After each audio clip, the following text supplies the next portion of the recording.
Hello all, ഇന്ന് നമുക്ക് നമ്മുടെ കോവലവും കപ്പങ്ങമരവും ഒക്കെ വെട്ടിയിട്ടൊന്ന് വൃത്തിയാക്കി എടുക്കാൻ പറ്റുമൊക്കെ. ഇങ്ങനെ പടർന്ന് പന്തലിച്ച് നിൽക്കുന്ന ഈ ഹരിതാപവും പച്ചപ്പുമാണ് നമ്മൾ നിമിഷങ്ങൾ കൊണ്ട് വെട്ടി നശിപ്പിക്കാൻ പോകുന്നത്. വളരെയധികം സങ്കടമുണ്ട്, എന്നാലും ഇത് വെട്ടിക്കളയാണ്ട് ഒരു രക്ഷയില്ല. ഇതിലാണെങ്കിൽ നിറച്ച് കോവയ്ക്കുണ്ട് കേട്ടോ. കുറേയാണെങ്കിൽ പഴുത്തുപോയി, കുറച്ച് പഴുത്ത് ചാടിപ്പോയി, പിന്നെ കുറച്ചാണെങ്കിൽ മൂത്തും പോയി, അങ്ങനെ കുറേ ഉണ്ട്. പിന്നെ പുതുതായിട്ട് ഇപ്പോൾ ഉണ്ടായും തുടങ്ങിക്കൊണ്ടിരിക്കുന്നു.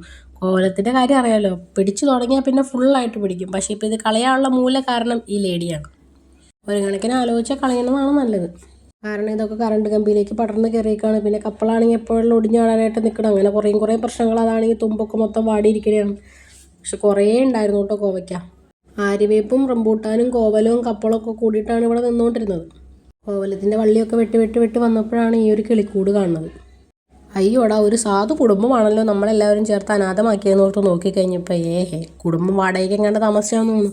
മുട്ടയുടെ കുറച്ച് അവശിഷ്ടങ്ങളൊക്കെ കിടക്കുന്നുണ്ട്. അവർ കൂടൊക്കെ മാറിപ്പോയി. വെട്ടി നശിപ്പിക്കാൻ ഭയങ്കര എളുപ്പം. ഇതൊക്കെ ഇത്ര വളർന്നു വരാൻ വേണ്ടി എന്തോരം കാത്തിരുന്നിട്ടുണ്ടെന്ന് അറിയാമോ. പിന്നെ ഇവിടെ വഴി പൊളിച്ചിട്ടേക്കണമെന്ന് നിറച്ച് പാമ്പും അങ്ങനെ കുറേ പ്രശ്നങ്ങളൊക്കെ ഉണ്ട്. പിന്നെ പിള്ളേർ സ്കൂളിൽ പോകണേ, അങ്ങനെയൊക്കെ കുറേ ആൾക്കാർ നടന്നു പോകണേ, അങ്ങനെ പ്രശ്നങ്ങളൊക്കെ ഉള്ളതുകൊണ്ടാണ് നമ്മളിപ്പോൾ ഇത് വെട്ടി മാറ്റി ഒതുക്കി സ്ഥലം വൃത്തിയാക്കുന്നത്.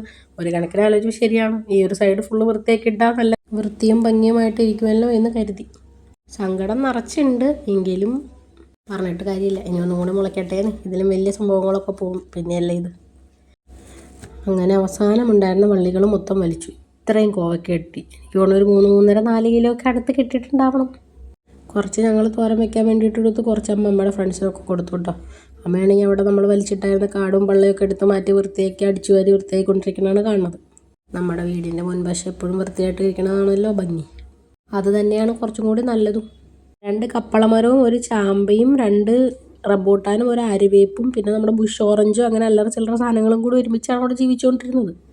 എൻ്റെയും അമ്മയുടെയും കയ്യേറ്റത്തിൻ്റെ ഭാഗമായിട്ട് 2 കപ്പളമരത്തിനും മരിച്ചു വീഴേണ്ടി വന്നു. ഒരു റംബൂട്ടാനും പോയിട്ടുണ്ട്. പിന്നെ നമ്മുടെ കോവലത്തിൻ്റെ കാറ്റും പോയി. ബാക്കിയുള്ളതൊക്കെ പിടിച്ച് കെട്ടി ഒരുക്കി റെഡിയാക്കി നിർത്താൻ വേണ്ടിയിട്ട് വള്ളി വെച്ചിട്ട് അതൊക്കെ ഒരുമിച്ച് കെട്ടി നിർത്താണ്. കോവലമരത്തിന് ചാടി കാടും പള്ളയൊക്കെയാണ് തലയിലിരിക്കുന്നത്. മുകളിലെ ഭാഗം മൊത്തം അമ്മ കെട്ടി റെഡിയാക്കി വെച്ചിട്ടുണ്ട്. താഴെ കിടക്കണൊക്കെ ഒന്ന് ക്ലിയർ ചെയ്യണം. ബാക്കി വന്ന് 2-3 തണ്ടൊക്കെ എടുക്കാം. നമ്മൾ മുകളിൽ കൊണ്ടുപോയി നടും. ഇതൊക്കെ നമ്മൾ നടണം. ഈ തണ്ടുകളൊക്കെ നടണമെന്ന് വിചാരിക്കുന്നുണ്ട്. പിന്നെയും ഈ കോവയ്ക്ക് കണ്ടിട്ട് സങ്കടമുണ്ട്. കപ്പള മരത്തിന് വെട്ടി പറിച്ചിട്ടേക്കണ കാരണം നമ്മുടെ കപ്പങ്ങയൊക്കെ അവിടെ ഇവിടെയായിട്ട് ചിതറി ചിഹ്നം ഭിന്നമായിട്ട് കിടക്കുന്നുണ്ട്. മോൾ ഭാഗം മാത്രമാണ് അമ്മ കെട്ടി വെച്ചത്. ബാക്കി താഴത്തെ ഭാഗവും ആ സൈഡൊക്കെ കൂടി കെട്ടി ഒരുമിച്ച് സെറ്റാക്കി വെക്കാം. ഇനി വളർന്നു വന്നതെല്ലാം KCBക്കാർ ടച്ച് വെട്ടുമ്പോൾ ക്ലിയർ ചെയ്യട്ടെ. ഇനി നമ്മൾ ഈ താഴെ വെട്ടിപ്പറക്കിട്ടേക്കണ കമ്പും കോലും ഒക്കെ വൃത്തിയാക്കാൻ വേണ്ടിയിട്ട് നടക്കുകയാണ് അമ്മയും ഞാനും കൂടിയിട്ട്. അങ്ങനെ നമ്മളിവിടെ ഒരു മരുഭൂമി പോലെ ആക്കി എടുത്തിട്ടുണ്ട്. 4-3-7 ചെടികൾ മാത്രമായി ഇവിടെ. എന്നിട്ടും വൃത്തിയാവാത്തല്ലോ. ഇനി എങ്ങാനും വളർന്നു വരുമ്പോൾ വെട്ടേണ്ടി വന്നാലോ എന്ന് വിചാരിച്ചു. നമ്മുടെ ഈ സ്നേക്ക് പ്ലാന്റ് ഇപ്പോഴും പൂവായിട്ടില്ല. ചെറുതായിട്ട് മുട്ടിട്ടിങ്ങനെ വന്നിക്കണുള്ളൂ. നമുക്ക് കറിവേപ്പില പറിക്കണം. ഇനി നമ്മൾ ഫ്ലിപ്കാർട്ടിൽ നിന്ന് മേടിച്ചാണ് പിസ്തയുടെ തൈ. അപ്പോൾ ഇത് നമുക്ക് പറിക്കാം. ചാമ്പ് ഇവിടെ നിന്നോട്ടെ. ഇതൊക്കെ ചോട് വൃത്തിയാക്കണം. നമ്മളുടെ ചൂളാണത്.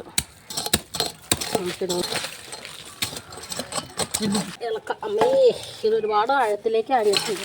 വേരൊക്കെ പൊട്ടിപ്പോകും. ഇവിടെ ഒരു 2 വേരുണ്ട്. ഈ വേര് വെട്ടിയാലാണ് നമുക്കിത് എടുക്കാൻ പറ്റുള്ളൂ. ഇത് പൊട്ടി നട്ടാൽ ശരിയാവുമെന്ന് അറിയില്ല. പക്ഷെ നമുക്ക് നട്ട് നോക്കാം. ഓക്കെ, ചെടി നമുക്ക് അതുപോലെ കെട്ടിയിട്ടുണ്ട് ഗൈസ്. ഇത് മൊത്തം പറിച്ചായും. പിന്നെ ഈ ചെടി എടുക്കണം, ഈ കറിവേപ്പ് കൊടുക്കണം.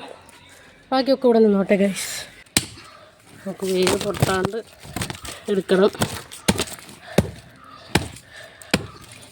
കുറച്ച് ചാരവും ഒക്കെ ഇട്ട് റെഡിയാക്കി വെച്ചാൽ പക്ഷെ ഇപ്പം നമുക്കിതൊക്കെ മാറ്റേണ്ട ഒരു സിറ്റുവേഷൻ വന്നു. നല്ല ഉഷാറായിട്ടാണ് നിൽക്കുന്നത് ആള്. മരിച്ച പേര് പൊട്ടിയിട്ടുണ്ട്. പക്ഷേ സാരമില്ല. ഇനി അടുത്തായിട്ട് നമുക്ക് കറിവേപ്പിലയും കൂടി പറിച്ചെടുക്കാം. കറിവേപ്പിലയല്ല, ആ ചെടി അങ്ങോട്ട് പിഴുതെടുക്കാം. അങ്ങനെ അതും കൂടി പിഴുതെടുത്തു. ഉച്ച സമയമാണ്. ഇനി ഇതൊക്കെ ഉണങ്ങിപ്പോൾ കുറച്ചൊക്കെ വേരും പൊട്ടിയെന്നും പറഞ്ഞു. അമ്മ ബാക്കിയൊക്കെ വൃത്തിയാക്കിക്കൊണ്ടിരിക്കുകയാണ്. ഇപ്പോൾ ഒരുവിധം വെളിച്ചം കുറച്ച് കൂടിയോന്നോ സംശയം. നല്ലപോലെ വളർന്നതൊക്കെ വെട്ടിക്കളഞ്ഞിട്ടേ നമുക്ക് ഇത് നടാം. ഇങ്ങനെ വെട്ടിട്ട് സ്ഥലം കണ്ടെത്താം. ഇത് എൻ്റെ മേശരിയാണ് ഗൈസ്. ചില സമയത്ത് മെക്കാഡിന് മറ്റൊരു മെക്കാഡ് എന്ന് പറയുമ്പോൾ ഇടയ്ക്കിടയ്ക്ക് വരും, ഓരോ കാര്യങ്ങൾ പറയും, അപ്പം തന്നെ പോകും. അവിടെ വേരാണ്, ഇവിടെ കല്ലാണ്. അപ്പുറത്ത് ചോലയാണ്, ഇവിടെ ചേർത്ത് നടരുത്, അങ്ങനെ ഇനി എന്തായാലും പോയി, എല്ലാം നശിച്ചു പോയി. എന്തെങ്കിലും ആവട്ടെ എന്ന് വിചാരിച്ച് അവിടെ നട്ടു വെക്കാമെന്ന് വിചാരിച്ചു. വേറെ സ്ഥലമൊന്നുമില്ല ഇനിയിപ്പോൾ കറണ്ട് കമ്പിയിൽ മുട്ടൊന്നും പറയാൻ പറ്റില്ലല്ലോ. അതുകൊണ്ടാണ് ഈ അരികത്ത് നടണത്. പണ്ട് നമ്മുടെ കോഴീനെ നമ്മൾ കുഴിച്ചിട്ട സ്ഥലമാണിത്. ഈ പെണ്ണ് അല്ലെങ്കിൽ തന്നെ ഒരു കാര്യം പറഞ്ഞാൽ അനുസരിക്കില്ല. എന്തേലും കാണിക്കുന്നൊക്കെ പറഞ്ഞ് അവിടെ നിൽക്കുകയാണ്. ഇനി ബാക്കി സ്ഥലങ്ങളൊക്കെ നിരീക്ഷിക്കുകയാണ്. കോഴിക്കോട് ഇങ്ങോട്ടേക്ക് മാറ്റാമെന്നൊക്കെ ഒരു ആലോചനയുണ്ട്. അങ്ങനെ കുറേ നേരം അവിടെ നോക്കി നിന്നു. കുറച്ച് കഴിയുമ്പോൾ അടുത്ത പണികളിലേക്ക് പോയിട്ടുണ്ട്. ആദ്യം നല്ല ഒന്നാന്തരം റംബൂട്ടാൻ്റെ വേരൊക്കെ വെട്ടിക്കിളച്ച് പറിച്ചെടുത്തിട്ട് അത് വെറുതെ ഇവിടെ ഒരു കുറ്റിയായിട്ട് കൊണ്ട് നട്ടിട്ടുണ്ട്. എന്താവോ എന്തോ. പിന്നെ അടുത്തായിട്ട് നമ്മൾ നട്ടേക്കാൻ നമ്മുടെ കറിവേപ്പിലയാണ്. അതും വാടി തുടങ്ങിയിട്ടുണ്ട്.